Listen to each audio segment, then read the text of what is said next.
En périphérie de Yellowknife, des arbres sur 160 hectares ont été abattus pour créer une zone coupe-feu. La priorité des pompiers forestiers est de freiner le brasier pour sauver la ville. 20 km de gicleurs et de systèmes d'arrosage ont aussi été installés.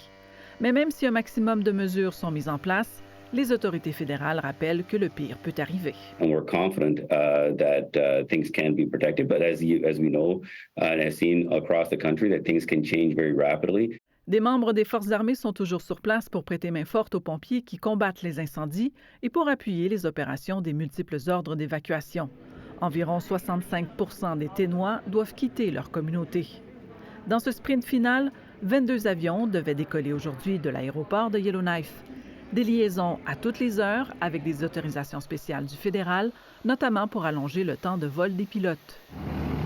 Pour ceux qui choisissent la route, le ravitaillement en essence et en nourriture est essentiel, que ce soit au départ de Yellowknife ou plus loin sur la seule autoroute qui permet de sortir du territoire.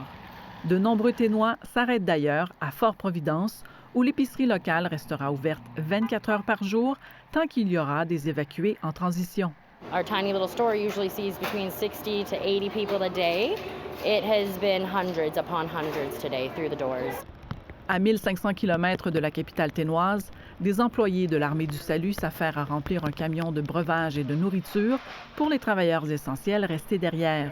Une équipe partira d'Edmonton vers Yellowknife et sera relayée quotidiennement. Une tâche qui ne sera pas facile, selon le commandant divisionnaire. It takes a lot of courage to drive that long through all that smoke, but knowing that when you get there, you're going to make a real difference, it makes it all worthwhile. Puisque sur la route, les paysages de désolation se succèdent et nous rappellent que le feu est un ennemi qui n'épargne rien. Ici Carla Olivera, Radio-Canada, Montréal.